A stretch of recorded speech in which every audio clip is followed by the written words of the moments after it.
Class 10th का geometry chapter हम शुरू करने के लिए जा रहे हैं। क्लास 10th में ज्योमेट्री के दो चैप्टर हैं, एक है समरूप सिमिलर और दूसरा है वृत्त सर्किल। तो सबसे पहले हम थेल्स परिमेय है कि किसी त्रिभुज के एक भुजा के समानांतर खींची जाने वाली रेखा अन्य दो भुजाओं को एक ही अनुपात में विभाजित करती है। ये थेल्स परिमेय है। अब इस परिमेय को हम देखेंगे और इस पर जितने भी ऑब्जेक्टिव बनेंगे उनको हम सॉल्व करेंगे। किसी त्रिभुज के एक भुजा के समानांतर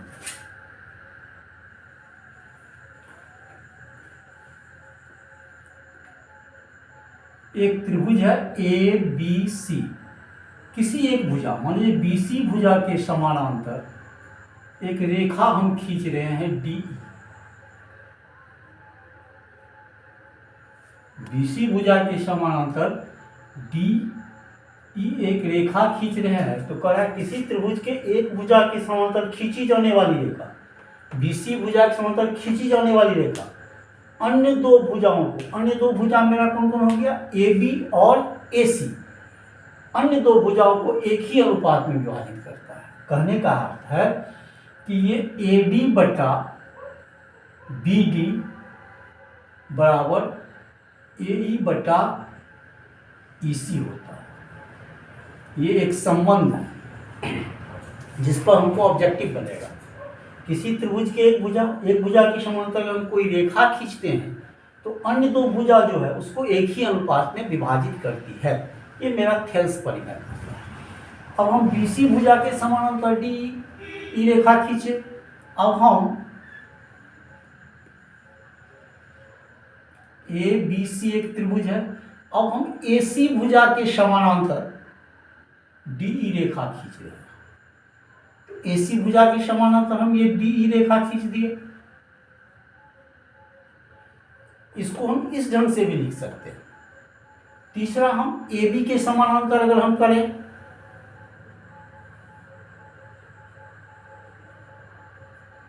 ए बी के समानांतर हम ये खींच दिए, फिर डी और ई।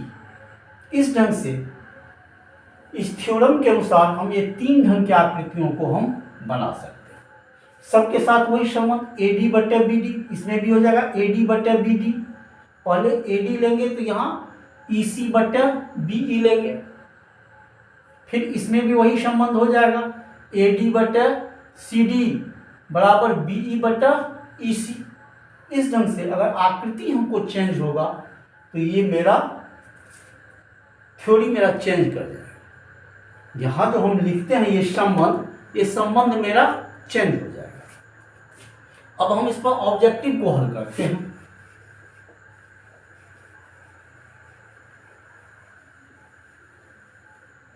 हम संबंध निकाले हैं ए डी बटा बी डी बराबर ए ई बटा ई सी। ए डी बटा बी डी बराबर ए ई बटा ई सी।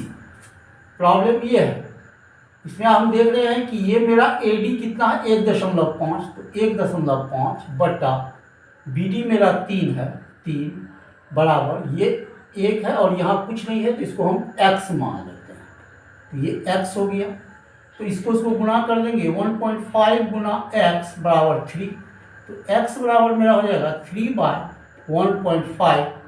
इसको हटा दिए तो x का वैल्यू हमको 2 निकल गया। फिर दूसरे प्रॉब्लम को हम देखते हैं। यहाँ संबंध मेरा यही है, यहाँ ए डी नहीं है तो ए डी की जगह x मान लिए बाय 7.2 इक्वल टू 1.8 बाय 5.4।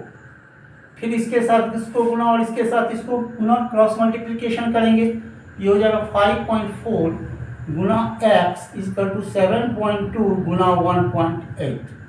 तो x का वैल्यू हो जाएगा 7.2 1.8 बाय 5.4। ये पॉइंट हट गया, 18 दिया 54 होता है। 3 से फिर इसको काटेंगे, 3 दूना 6, 1 12, 4 12।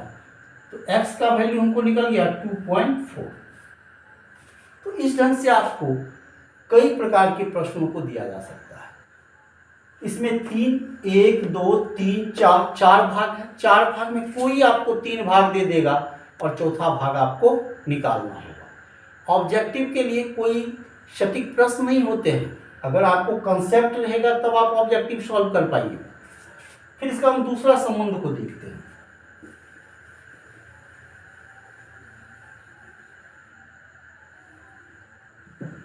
यही संबंध है हमको AD बटा BD बराबर AE बटा EC, दोनों तरफ हम +1 कर देते हैं। ये मेरा BD हो गया और यहाँ हो गया AD जोड़ BD, ये यहाँ गुना हो जाएगा। फिर ये हो गया EC AE और जोड़ EC। अब देखते हैं AD जोड़ BD, ये AD और जोड़ BD, इसके लिए हम AB लिख सकते हैं, AB बटा फिर मेरा ये BD हो गया। फिर AE जोड़ EC, इसके लिए हम लिख सकते हैं AC बटा EC। ये भी मेरा एक संबंध है। इस पर भी कई ढंग के ऑब्जेक्टिव दिए जा सकते हैं। अब इस पर किस ढंग का ऑब्जेक्टिव होगा, यहाँ से यहाँ तक हम मान लेते हैं कि ये 10 cm है। ये हम दे देते हैं 3 cm, ये दे देते हैं 5 cm, ये लंबाई क्या। फिर हम वही AB मेरा 10 है बटा BD मेरा कितना हो गया 3 cm, ऊपर cm कट जाएगा। फिर ये मेरा 5 है, ये मेरा ऊपर वाला पूरा भाग है, इसको x मान लेते हैं बाय 5। फिर इसको हम क्रॉस मल्टीप्लिकेशन करेंगे तो मेरा हो जाएगा ये 3 × x इक्वल टू 10 × 5। x बराबर 10 × 5/3 15/3। हम देख रहे हैं कि इस ढंग से फिर एक संबंध हमको आ गया, ये पूरी लंबाई बटा ये BD, फिर ये पूरी लंबाई AC बटा, इसमें हो गया 1 भाग 2 भाग 3 भाग और 4 भाग। फिर इस 4 भाग में कोई हमको 3 भाग दिया रहेगा तो चौथा भाग हमको निकाल देना। अब अगले प्रश्न को हम देख रहे हैं। कह रहा है कि त्रिभुज PQR की, त्रिभुज है मेरा PQR,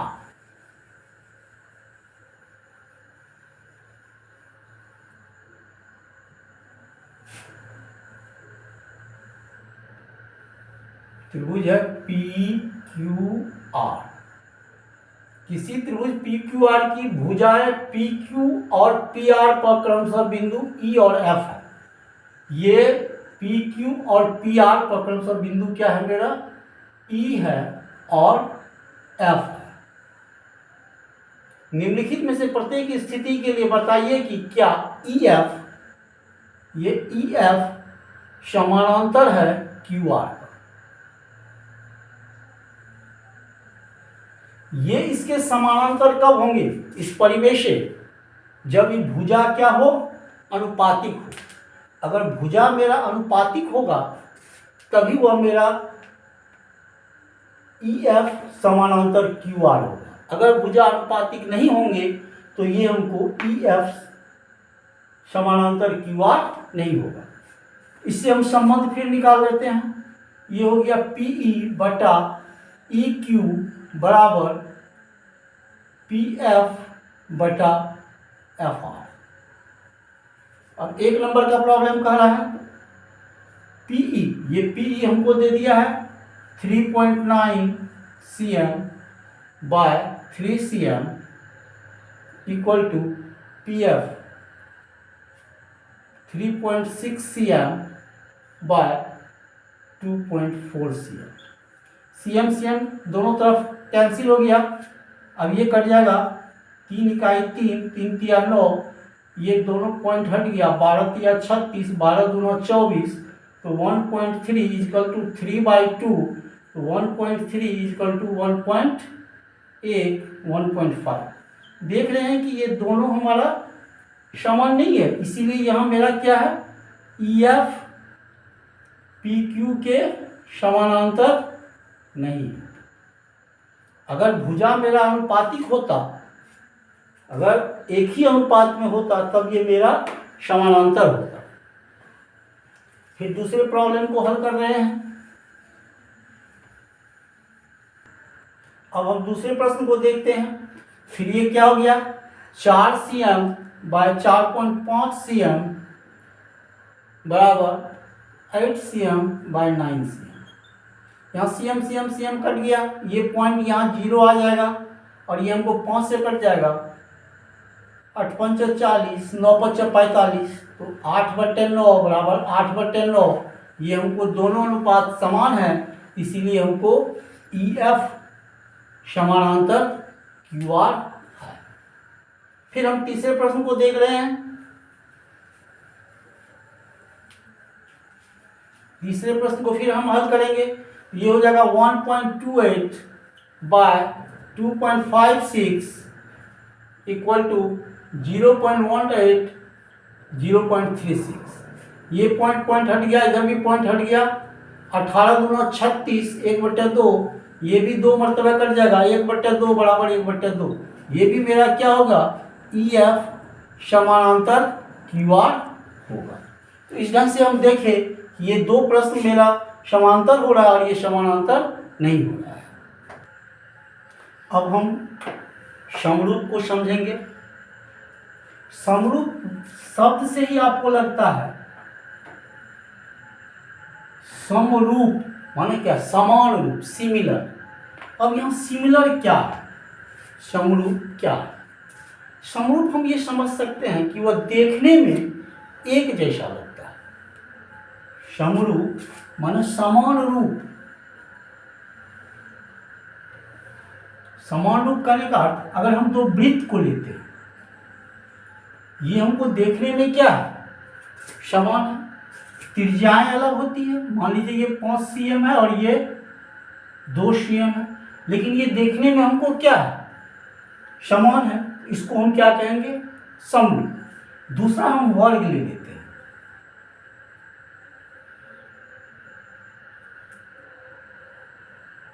ये भी वर्ग देखने में हमको क्या है, दोनों वर्ग देखने में समान है, लेकिन भुजाओं का एक अलग अनुपात है। फिर हम समरूप के होने के लिए कुछ शर्तें हैं, उसको देखेंगे। पहले हम ये समरूप को समझते हैं कि रूप में समान है। तीसरा हम ले रहे हैं समबाहु त्रिभुज, या उसको कह दीजिए समत्रिबाहु त्रिभुज। यानी जिस त्रिभुज की तीनों भुजाएं बराबर हो उसे हम समबाहु त्रिभुज कहते हैं। सम माना बराबर, बाहु माना भुजा। जिस त्रिभुज की तीनों भुजा बराबर हो उसे हम क्या कहते हैं, समबाहु त्रिभुज। तो हम क्या देख रहे हैं कि इनका दोनों का रूप क्या है, देखने में समान है। तो इस आकृति को हम क्या कहेंगे, समरूप। तो सिमिलर फिगर, समरूप आकृतियां। तो हम समरूप आकृतियां को समझ चुके। दूसरा हम उदाहरण लेते हैं। मैं अपना फोटो खिंचाता हूं, तो जब भी फोटो छोटा में हम खिंचाते हैं तो वह भी मेरा क्या है, समरूप है। आकृतियां दोनों की समान है। हम जिस लंबाई के हैं, लेकिन फोटो मेरा कम लंबाई का आता है, लेकिन वे दोनों आकृतियां क्या है, समरूप है। तो समरूप के 3 ये उदाहरण हो गए। ये हो गया वृत्त, वृत्त समरूप होते हैं। फिर ये वर्ग समरूप है और समबाहु त्रिभुज समरूप। अब एक है वर्ड सर्वांगसम आकृति। देखिए, समरूप और सर्वांगसम में अंतर है। सर्वांगसम और समरूप। सर्वांगसम का अर्थ होता है सर्व अंग समान। सर्व अंग समान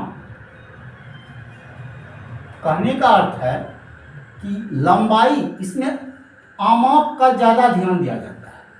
अगर ये 5 सेंटीमीटर है, वर्ग ही हम लेते हैं, तो ये भी 5 सेंटीमीटर हो, ये भी 5 सेंटीमीटर, वर्ग की प्रत्येक भुजा बराबर होती है, तो ये भी मेरा 5 सेंटीमीटर, ये भी मेरा 5। इस ढंग से अगर आकृति बनता है तो उसको हम क्या कहते हैं, सर्वांगसम। सर्वांगसम में जरा सा का भी अंतर नहीं होना चाहिए। दूसरे भाषा में इसको हम कह सकते हैं कि अगर इस वर्ग को इस वर्ग के ऊपर अगर हम रख देते हैं तो जरा सा भी अंतर नहीं होना चाहिए, तो वह हमको क्या होगा, सर्वांगसम होगा। अब ये एक क्वेश्चन है कि सभी सर्वांगसम आकृतियां समरूप है, जितनी भी सर्वांगसम आकृतियां हैं वो सभी क्या होती है, समरूप होती है। परंतु समरूप आकृतियां जो है वह सर्वांगसम हो भी सकते हैं और नहीं भी हो सकते हैं। वर्ग मेरा अगर 5 सेंटीमीटर भुजा का अगर हम वर्ग ले रहे हैं, 2 वर्ग ले रहे हैं, तो ये दोनों मेरा सर्वांगसम भी होगा और समरूप भी होगा। कह रहा है सभी समरूप आकृतियों का सर्वांगसम होना आवश्यक नहीं है, यानी जो भी हमारा समरूप आकृतियां होगी वह सर्वांगसम होंगे ये कोई जरूरी नहीं है, लेकिन सर्वांगसम आकृतियां हमारी समरूप होगी, यही यहाँ कह रहा है। अब हम ले रहे हैं भुजाओं का समान संख्या वाले 2 बहुभुज। कोई भी 2 बहुभुज हम ले रहे हैं और वह बहुभुज को हम देखेंगे कि ये समरूप है या नहीं।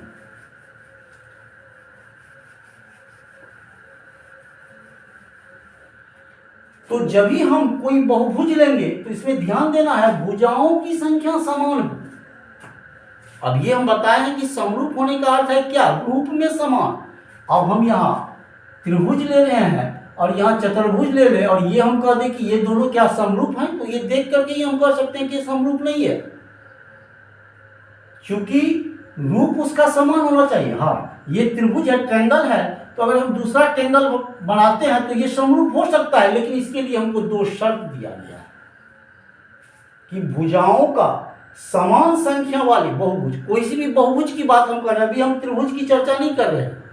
कोई भी बहुभुज समरूप कब होंगे, जब उनकी भुजाओं की संख्या समान होगी। फर्स्ट कंडीशन, फर्स्ट शर्त मेरा क्या हुआ, भुजाओं की संख्या समान हो, भुजाओं की संख्या समान हो। और दूसरा शर्त है इसका कि उनकी संगत कोण बराबर हो। संगत कोण कहने का अगर हम ये त्रिभुज को ही ले रहे हैं बहुभुज के रूप में, तो संगत कोण, ये 2 कोण कम से कम इसका इक्वल हो। अगर 2 कोण इक्वल होगा तो तीसरा कोण ऑटोमेटिक इक्वल हो जाएगा, बराबर हो जाएंगे। तो पहला नियम है संगत कोण बराबर हो, तो ये संगत कोण का हो गया। और दूसरा है इसका उनकी संगत भुजाएं अनुपातिक हो। अभी हम पूर्व में पढ़ चुके हैं अनुपातिक। अगर हम ये ए बी सी इसको पी क्यू आर मान लें, अनुपातिक का अर्थ है ये ए बी बटा पी क्यू बराबर बी सी बटा क्यू आर बराबर ए सी बटा पी आर। ये संबंध हमको, अगर उनकी संगत भुजा एक ही अनुपात में हो, अगर ये तीनों शर्त वह फुलफिल करता है, तो वह मेरा बहुभुज जो होगा वह मेरा समरूप होगा। तो पहला बहुभुज के लिए क्या हो गया कि भुजाओं की संख्या समान हो, संगत कोण बराबर हो और उनकी संगत भुजाएं एक ही अनुपात में हो। ये तो किसी भी बहुभुज के लिए हो गया। प्रायः हमको क्लास 10th में पूछा जाता है कि 2 त्रिभुज के समरूप होने के क्या शर्त हैं। तो बस कुछ नहीं करना है, इसी को यहाँ भुजाओं की संख्या को, चूंकि त्रिभुज ले रहा है, त्रिभुज में 3 ही भुजाएं होती है, तो 2 त्रिभुज समरूप होंगे यदि उनकी संगत कोण बराबर हो, उनकी संगत भुजाएं एक ही अनुपात में हो, तो दोनों त्रिभुज क्या होंगे, समरूप। सिर्फ यहाँ हमको इसको हटा देना है और यहाँ लिख देना है कि 2 त्रिभुज समरूप होंगे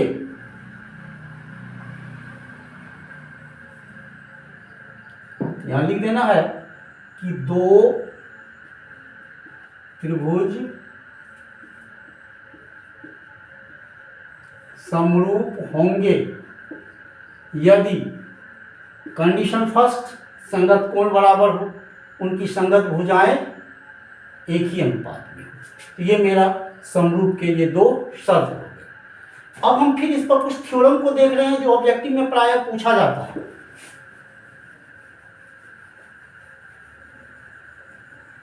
कह रहा है यदि 2 त्रिभुज समान कोणिक हो, समान कोणिक माने कोण समान हो, 2 त्रिभुज समान कोणिक हो,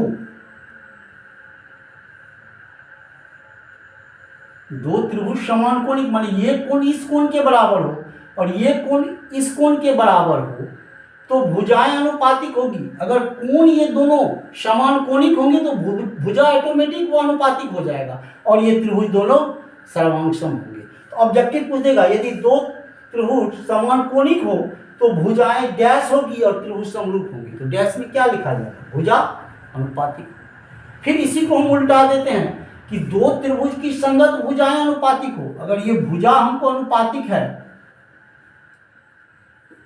यानी ए बी बटा पी क्यू, बी सी बटा क्यू आर और ए सी बटा पी आर हो, तो त्रिभुज समान कोणिक होंगे, तब मेरा त्रिभुज क्या हो जाएगा, समान कोणिक हो जाएंगे और दोनों त्रिभुज मेरा समरूप होगा। फिर अब हम इस पर हम कुछ ऑब्जेक्टिव प्रश्न को अब हम हल करेंगे। अब हम अगला प्रश्न को देख रहे हैं। कह रहा है दो समरूप त्रिभुजों के क्षेत्रफलों का अनुपात। दो समरूप त्रिभुज मान लेते हैं, एक समरूप त्रिभुज मेरा ए बी सी है, ठीक है, और दूसरा समरूप त्रिभुज हम मान लेते हैं पी क्यू आर है। एक समरूप त्रिभुज मेरा क्या है, एक समरूप त्रिभुज मेरा ए बी सी और दूसरा समरूप त्रिभुज मेरा है पी क्यू आर। तो कह रहा है दो समरूप त्रिभुज के क्षेत्रफल का अनुपात, माने area of triangle A B C बटा area of triangle P Q R बराबर। दो समरूप त्रिभुज के क्षेत्रफलों का अनुपात, दोनों समरूप त्रिभुज के क्षेत्रफल का अनुपात हम निकाल दिए। इनकी संगत भुजाओं के वर्गों, इनकी संगत भुजाओं के अनुपात के वर्ग के बराबर होता है। इनकी संगत भुजा माने ए बी बटा पी क्यू बराबर बी सी बटा क्यू आर बराबर ए सी बटा पी आर। संगत भुजाओं के अनुपात, ये संगत भुजाओं का अनुपात हो गया, के वर्गों के बराबर होता है। यही मेरा ये थ्योरम कह रहा है कि दो समरूप त्रिभुज के क्षेत्रफल का अनुपात उनकी संगत भुजाओं के अनुपात के वर्ग के बराबर होता है। इस पर ऑब्जेक्टिव किस ढंग के पूछे जाते हैं। दो समरूप त्रिभुज की भुजाएं 4:9 है, ये भुजा हमको क्या हो गया 4:9। तो इन त्रिभुजों के क्षेत्रफल का अनुपात डायरेक्ट स्क्वायर कर देंगे, 4 चौका 16, 9 81, 16:81। इस ढंग से आपको कई प्रश्न रह सकते हैं। 4:9 है, 5:6 दे दे, 7:8 दे दे, तो डायरेक्ट इसको हमको क्या करना है, स्क्वायर कर देना है और यही इसका अनुपात हो जाएगा। फिर इसी प्रश्न को हम उल्टाते हैं, जब क्षेत्रफल दे देंगे तो भुजाओं का अनुपात कहेंगे। जैसे ये दो समरूप त्रिभुज के क्षेत्रफल, क्रमशः दो समरूप त्रिभुज के क्षेत्रफल, इसी को हम इधर कर लेते हैं, तब इस प्रश्न को हम बाद में सॉल्व करेंगे। का क्षेत्रफल हम निकाल लेते हैं 16/81 वर्ग सीएम। तो भुजाओं का अनुपात क्या होगा, भुजा ए बी बटा पी क्यू का होल स्क्वायर, इधर से स्क्वायर हटाएंगे तो इधर हमको क्या हो जाएगा, root 16/81 equal to A B अब बटा पी क्यू, ये हमको हो जाएगा 4/9 A B by P Q, यही हमको 4:9 निकल गया। इसी सवाल को हम क्षेत्रफल निकाल दिया, फिर क्षेत्रफल को देके भुजा का अनुपात निकाल दिया। तो जब भी आपको भुजा दे तो डायरेक्ट वर्ग कर देना है, जब भी क्षेत्रफल दे तो रूट कर देना। फिर ये 324 का हम निकाल रहे हैं। क्षेत्रफल दे दिया है 324 वर्ग सेंटीमीटर बटा 256 वर्ग सेंटीमीटर बराबर ए बी बटा पी क्यू का होल स्क्वायर। फिर स्क्वायर को हटाएंगे, इधर क्या हो जाएगा, रूट 324 वर्ग सीएम अब बाय 256 वर्ग सीएम बराबर A B by P Q, ये हो जाएगा 18 और ये हो जाएगा 16 A B by P Q. इस ढंग से हम कई प्रकार के प्रश्नों को हम बना सकते हैं। फिर हम अगला प्रश्न, तीसरे प्रश्न को देख रहे हैं।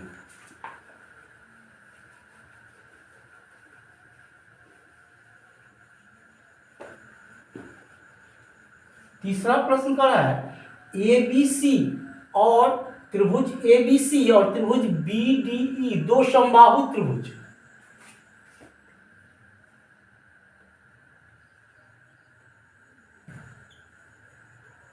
ए बी सी ये एक समबाहु त्रिभुज है। त्रिभुज बी डी ई, बी है तो डी में भी इसी में हमको कह रहा है डी भुजा बीसी का मध्य बिंदु है। ये बीसी का मध्य बिंदु क्या है? डी। और इस तरफ हम ई ले लेते हैं। तो इस ढंग से एक मेरा समबाहु त्रिभुज ये बन गया। तो कह रहा है दो समबाहु त्रिभुज, एक समबाहु त्रिभुज मेरा ए बी सी है और दूसरा समबाहु त्रिभुज बी ई डी है। तो कह रहा है कि दोनों समबाहु त्रिभुज के क्षेत्रफलों का अनुपात क्या होगा। एक समबाहु त्रिभुज बी डी ई और एक समबाहु त्रिभुज ए बी सी, इनके क्षेत्रफलों का अनुपात क्या होगा। तो पहले ए बी सी, तो फिर हम थेल्स परिमेय से जाएंगे। तो फिर हमको ये दोनों का क्षेत्रफल निकालना है। तो एरिया ऑफ फिर क्या लिख देंगे, area of A B C अब बटा area of B D E बराबर भुजा बी सी बटा भुजा बी डी का होल स्क्वायर। ये भुजा बड़ी भुजा और ये छोटी समबाहु त्रिभुज। अब देखिए ये बीसी के लिए हम लिख सकते हैं 2BD बटा BD का होल स्क्वायर। ये BD कट गया, 2/1 का होल स्क्वायर, ये हो गया 4/1 बराबर 4/1। इस ढंग से ये भी प्रश्न मेरा हल हो गया।